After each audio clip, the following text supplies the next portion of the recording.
तो hello guys, फिर से स्वागत है आपके इस प्यारे से यूट्यूब चैनल पे जिसका नाम है द क्वेश्चन सब। तो आज के वीडियो में लेकर आ चुका हूँ टाइप्स ऑफ मेमोरी। तो पिछले वीडियो में हम लोग मेमोरी के बारे में पढ़े थे, इवैल्यूएशन ऑफ कंप्यूटर के बारे में देखे थे, कंप्यूटर सिस्टम के बारे में देखे थे। ठीक है, तो उन सब टॉपिक को अगर आपको जानना है तो आप मेरे पिछले वीडियो में जाकर वो बात सीख सकते हैं, समझ सकते हैं। और इस वीडियो में हम लोग मेमोरी के जितने भी टाइप्स होते हैं वो सब देखने जा रहे हैं। तो आप यहाँ पे देखो कि लिखा गया है कि human beings memorises many things over a lifetime and recall from memory to make a decision और some action. Okay, so here types of memory. Today we will discuss types of memory. Okay, human beings memorize many things. मतलब अपने जीवन काल में human beings बहुत सारे बातें को, है ना, बातों को मेमोराइज करते हैं एंड रिकॉल करते हैं उसको अपने मेमोरी से कुछ डिसीजन और कुछ एक्शन करने के लिए। However we do not rely on our memory completely, तो पूरा डिपेंडेंट नहीं होते हैं मेमोरी पे। And we make notes and store important data and information. मतलब हम लोग क्या करते हैं, कुछ डाटा जो है मेमोरी में नहीं रह पाता है, जिसके कारण हम क्या करते हैं, उसका नोट्स बनाते हैं और उसको स्टोर कर देते हैं, इम्पॉर्टेंट डाटा और इन्फॉर्मेशन को माने नोट डाउन कर लेते हैं कॉपी में, using other media such as notebook, manual, journal, document, etc. Similarly, computer have two types of memory, है ना। तो कंप्यूटर के पास दो तरह के मेमोरी होते हैं, एक कहलाता है प्राइमरी मेमोरी और दूसरा कहलाता है सेकेंडरी। तो यहाँ पे आप देख सकते हो प्राइमरी एंड सेकेंडरी मेमोरी क्या है, इसके बारे में हम लोग डिटेल में देखेंगे आगे, है ना। तो वीडियो से बने रहिए और चैनल पे नए हैं तो चैनल को सब्सक्राइब कर दे और ज़्यादा ज़्यादा वीडियो को शेयर कर दे। और देखेंगे आगे हम लोग की प्राइमरी मेमोरी क्या है। तो सबसे पहला जो मेमोरी होता है कंप्यूटर सिस्टम में वो होता है प्राइमरी मेमोरी। तो primary memory is an essential component of computer system. तो प्राइमरी मेमोरी को क्या कहा गया है, एसेंशियल कंपोनेंट कहा गया है कंप्यूटर सिस्टम का। Programs and data are loaded into primary memory before processing. तो कोई भी डाटा प्रोसेस होने से पहले वो प्रोग्राम और डाटा कहाँ लोड होता है, प्राइमरी मेमोरी में। तो ये पॉइंट इंपॉर्टेंट है कि प्रोग्राम और डाटा कहाँ लोड होते हैं, आपका प्राइमरी मेमोरी में। बिफोर प्रोसेसिंग लिखा गया है।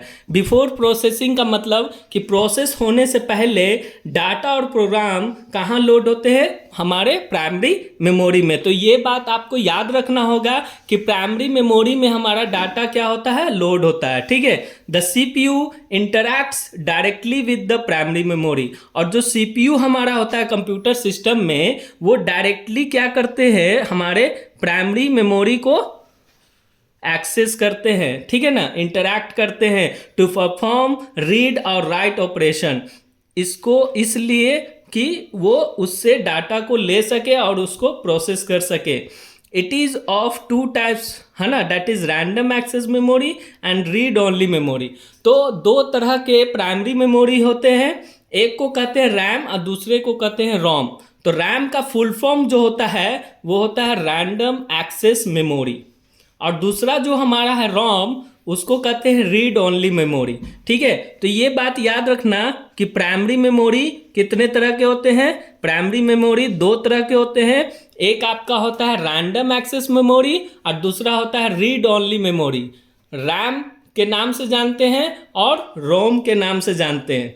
तो हम समझेंगे कि डिफरेंस क्या होता है, रैम और रोम में क्या अंतर है ना। ये इंपॉर्टेंट है और ये एग्जाम पॉइंट ऑफ व्यू में पूछता है, इस मतलब प्राइमरी मेमोरी से क्वेश्चन रहेगा ही रहेगा। तो आपको याद रखना होगा कि सीपीयू डायरेक्टली इंटरैक्ट करता है प्राइमरी मेमोरी से और वहाँ से डाटा को रीड करता है और राइट करता है। ठीक है, और प्राइमरी मेमोरी दो तरह के होते हैं, एक को कहते हैं रैंडम एक्सेस मेमोरी और दूसरे को कहते हैं रीड ओनली मेमोरी। ठीक है, जिसको शॉर्ट फॉर्म में रैम और रोम के नाम से जानते हैं। अब इन दोनों में क्या डिफरेंस है उसको हम लोग देखते हैं, ठीक है। तो रैम इज वोलाटाइल। सबसे पहला चीज कि रैम क्या है, एक वोलाटाइल मेमोरी है ना। तो वोलाटाइल मेमोरी क्यों कहा जाता है, ये बात को समझना, ठीक है। जैसे हमारा सिस्टम ऑन है तब तक वो रैम काम कर रहा है, और सिस्टम जैसे ही ऑफ कर देंगे वो मेमोरी काम करना बंद हो जाता है। या बोल सकते हैं कि रैम में जितने भी डाटा है वो सिस्टम ऑन है तब तक वो डाटा उसमें है, और सिस्टम ऑफ करने के बाद आपका डाटा रैम से उड़ जाता है, मतलब गायब हो जाता है।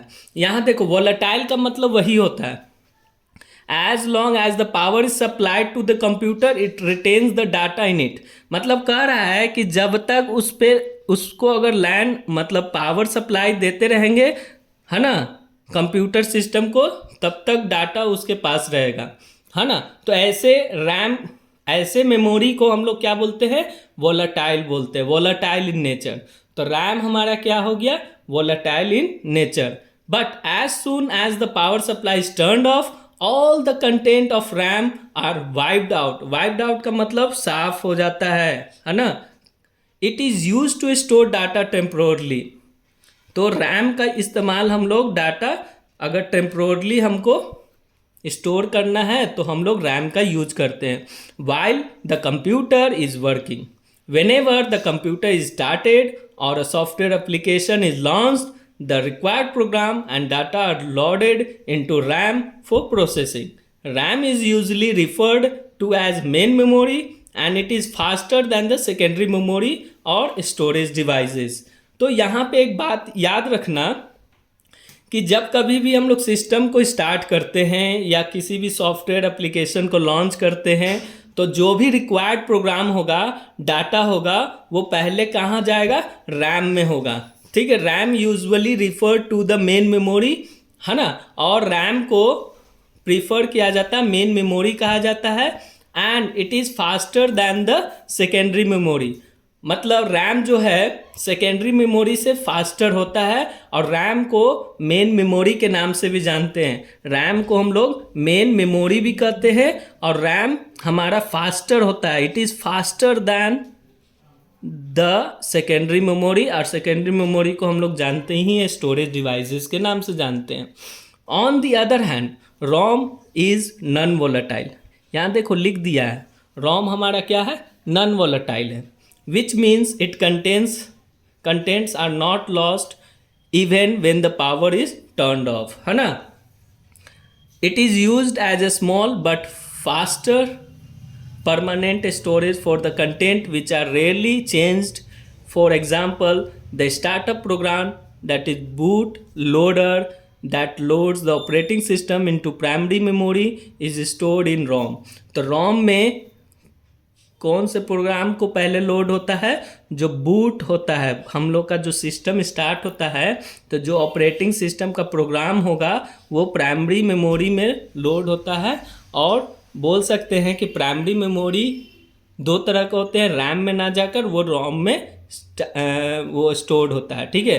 तो रोम हमारा क्या हो गया, नॉन वोलेटाइल हो गया, और रैम क्या हो गया, वोलेटाइल हो गया। वोलेटाइल से क्या मतलब हुआ कि जब बिजली या जो पावर सप्लाई है उसको अगर बंद कर दिया जाए तो वो डाटा वहाँ से गायब हो सकता है, गायब हो जाता है। और बोल सकते हैं कि रोम हमारा क्या है, रोम हमारा नॉन वोलेटाइल है, उसमें डाटा रहता है, ठीक है। इसके बाद सेकेंड जो है कैचे मेमोरी। क्या है, cache memory.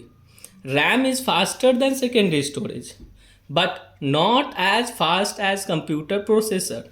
So because of RAM, ठीक है, रैम फास्टर होता है सेकेंडरी स्टोरेज से, लेकिन इतना भी फास्ट नहीं होता है, जो कंप्यूटर प्रोसेसर है ना उससे फास्ट नहीं होता है। लेकिन रैम फास्ट क्यों है, ठीक है, इसको हम लोग जानेंगे CPU, इसके बाद देखेंगे आगे। CPU may have to slow down, ठीक है। To speed up the operations of the CPU, a very high speed memory is placed between the CPU and the primary memory known as cache. तो cache का जो definition है वो क्या है कि हमारा जो ऑपरेशन है उसको फास्ट करना है, तो हम लोग क्या करते हैं, एक सीपीयू और प्राइमरी मेमोरी के बीच में एक मेमोरी को लगा देते हैं, वेरी हाई स्पीड मेमोरी को हम लोग बीच में लगा देते हैं, जिसको कैचे के नाम से जानते हैं, है ना। It stores the copies of the data from frequently access primary memory location, thus reducing the average time required to access data from primary memory. When the CPU needs some data, it first examine the cache. In the case, है ना, in case the requirement is meant, it is read from the cache. Otherwise, the primary memory is accessed. तो कहने का मतलब कि जो data बार बार use होता है उस डाटा को हम लोग कहाँ पे स्टोर रखते हैं, कैचे में। कैचे एक जगह है जो सीपीयू और प्राइमरी मेमोरी के बीच में, मतलब सीपीयू एंड प्राइमरी मेमोरी के बीच में एक मेमोरी है कैचे मेमोरी, और वो बहुत ही फास्ट मेमोरी है। उसमें वो डाटा स्टोर्ड होते हैं जो डाटा बार बार यूज होता है ना।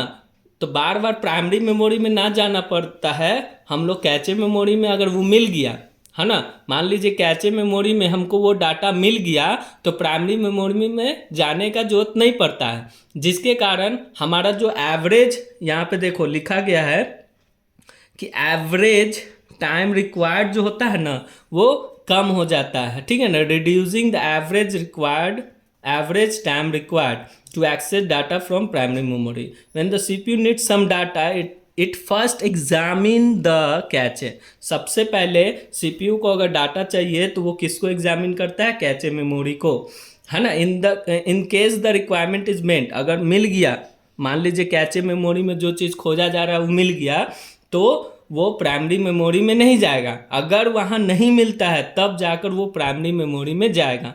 तो आज हमने देखा कि सबसे पहला होता है प्राइमरी, उसके बाद प्राइमरी में दो तरह के होते हैं, एक रैम होते हैं, दूसरा रोम होता है, ठीक है। उसके बाद कैचे मेमोरी के बारे में देखा, और यहाँ तीसरा जो है वो है सेकेंडरी मेमोरी। वो क्या है, सेकेंडरी मेमोरी। तो primary memory has limited storage capacity and is either volatile और रीड ओनली। तो कहा जाता है कि जो प्राइमरी मेमोरी है उसके पास लिमिटेड स्टोरेज कैपेसिटी है ना। मतलब कि प्राइमरी मेमोरी के पास बहुत ज़्यादा स्टोरेज कैपेसिटी नहीं है ना, और इसके पास वोलेटाइल नॉन वोलेटाइल वाला बात हो जाता है। Thus a computer system need axillary और सेकेंडरी मेमोरी। तो कंप्यूटर सिस्टम को एक सेकेंडरी मेमोरी का जरूरत पड़ता है जो परमानेंट स्टोरेज रख सके डाटा और इंस्ट्रक्शन का, ठीक है ना, फॉर फर्दर यूज। मान लीजिए फ्यूचर में हमको वो डाटा का यूज होगा, है ना, तो उसके लिए सेकेंडरी मेमोरी का यूज होगा, इसलिए सेकेंडरी मेमोरी ज़रूरी है एक कंप्यूटर सिस्टम के लिए, ठीक है। तो the secondary memory is non volatile. ये क्या है, नॉन वोलेटाइल है, इससे डाटा लॉस नहीं होता है। फ्यूचर यूज के लिए मान लीजिए फ्यूचर में हमको वो डाटा चाहिए तो इसके लिए क्या करते हैं हम लोग, सेकेंडरी मेमोरी का इस्तेमाल करते हैं, ठीक है। और इसका जो स्टोरेज कैपेसिटी है बहुत ज़्यादा होता है ना, किससे, प्राइमरी मेमोरी से। तो प्राइमरी मेमोरी से स्टोरेज कैपेसिटी इसका क्या होता है, बहुत ज़्यादा होता है। इट इज़ स्लोअर, थोड़ा स्लो होता है लेकिन सस्ता होता है, cheaper than the main memory, but it can not be access directly by the CPU. लेकिन इसको सीपीयू डायरेक्ट ये इसका कंटेंट को एक्सेस नहीं करता है ना। Content of secondary storage need to be first brought into the main memory. तो जो कंटेंट को यूज करना चाहते हैं सेकेंडरी स्टोरेज में सेव्ड है, ठीक है, उस कंटेंट को हम डायरेक्टली यूज नहीं कर सकते हैं, तो क्या किया जाता है, सबसे पहले उस कंटेंट को मेन मेमोरी में लाया जाता है। किस में लाया जाता है, मेन मेमोरी में। देखो यहाँ लिखा गया है कि content of secondary storage need to first brought into the main memory. तो मेन मेमोरी में उसको लाया जाता है। फिर कहा जाता है कि एग्जाम्पल क्या है सेकेंडरी मेमोरी का, तो हार्ड डिस्क HDD के नाम से जानते हैं, ठीक है, हार्ड डिस्क ड्राइव बोलते हैं, ठीक है। इसके बाद आप बोल सकते हैं CD, DVD, memory card etcetera, this all are secondary memory. तो यहाँ पे कुछ पिक्चर दिखाया गया, आप देख सकते हैं, पेन ड्राइव है, हार्ड डिस्क है, CD, DVD है, मेमोरी कार्ड है, टेप ड्राइवर है, सॉलिड स्टेट ड्राइव है ना, SSD। ये थोड़ा फास्ट कर देता है हमारे मेमोरी को, However, this day there are secondary storage device like SSD which support very fast data transfer. हम अभी क्या बोले कि SSD का यूज करते हैं वेरी फास्ट डाटा ट्रांसफ़र के लिए, speed as compare to earlier HDDs. Also, data transfer between computer have become easier and simple due to ability of a small size and portable flash और pen drive. तो जो pen drive हमारा होता है, जिसके कारण हमारा जो डाटा कंप्यूटर के बीच में जो शेयरिंग होता है वो ईजियर और सिंपल हो गया है. ठीक है ना. तो आज की वीडियो में हम लोग क्या देखें, जितने भी टाइप्स ऑफ मेमोरी होते हैं उसको हम लोग देखें अच्छे से. और अगर आपको वीडियो पसंद आया हो तो वीडियो को ज़्यादा से ज़्यादा शेयर कर दें और लाइक करना ना भूलें. चैनल पे नए हैं तो चैनल को सब्सक्राइब कर दें. धन्यवाद.